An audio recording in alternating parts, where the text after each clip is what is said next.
বাংলায় শেষ পর্যায়ে এসআইআর এর প্রস্তুতি এবং আজই রয়েছে সর্বদলীয় বৈঠক। মুখ্য নির্বাচনী আধিকারিকের দফতরে রয়েছে এই বৈঠক, যেখানে প্রত্যেকটি রাজনৈতিক দলের প্রতিনিধিদের উপস্থিত থাকার কথা বলা হয়েছে এবং সর্বদলীয় বৈঠকের নেতৃত্বেই মূলত থাকবেন মুখ্য নির্বাচনী আধিকারিক।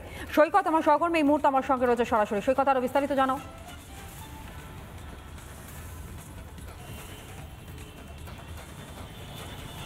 দেখো, ঠিক বিকাল 3:30 এই সর্বদলীয় বৈঠক ডাকা হয়েছে মুখ্য নির্বাচনী আধিকারিকের তরফ থেকে। আজকে বিকাল 3:30 বৈঠক ডাকা হয়েছে।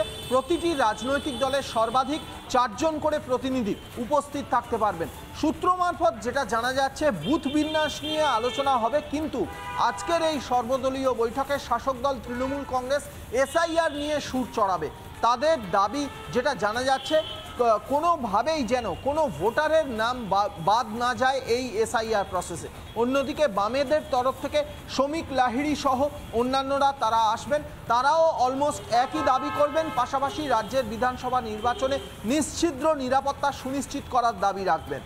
বিজেপির তরফ থেকে দাবি করার সম্ভাবনা যেটা, যে এসআইআর সম্পূর্ণভাবে সর্বাত্মক, অর্থাৎ গোটা রাজ্যের সর্বত্র এসআইআর সুষ্ঠুভাবে সম্পন্ন করার জন্য যা যা করা দরকার কমিশন সেটাই করুক, বা মুখ্য নির্বাচনী আধিকারিকের দপ্তর সেটাই করুক। প্রয়োজন হলে যারা এসআইআর এর জন্য এসআইআর এর প্রসেসে যারা অংশ নেবেন, যেসব সরকারি আধিকারিকরা, তাদেরকে নিরাপত্তা দিয়ে বিভিন্ন এলাকায় পাঠানো হোক, এমনটাও একটা দাবি তুলতে পারে বিজেপি।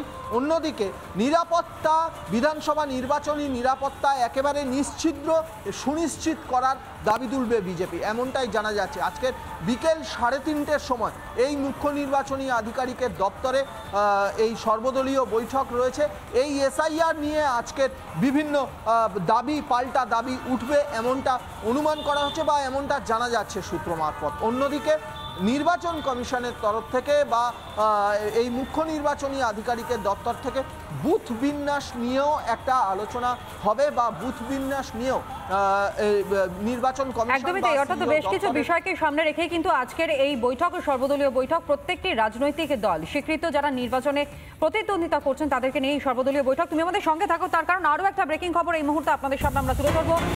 নানা ধরনের কন্টেন্ট দেখার জন্য লাইক করুন, শেয়ার করুন আমাদের ফেসবুক পেজ, সাবস্ক্রাইব করুন আমাদের ইউটিউব চ্যানেল। পাশাপাশি অন্যান্য ব্রেকিং নিউজের জন্য অবশ্যই চোখ রাখুন রিপাবলিক বাংলায়।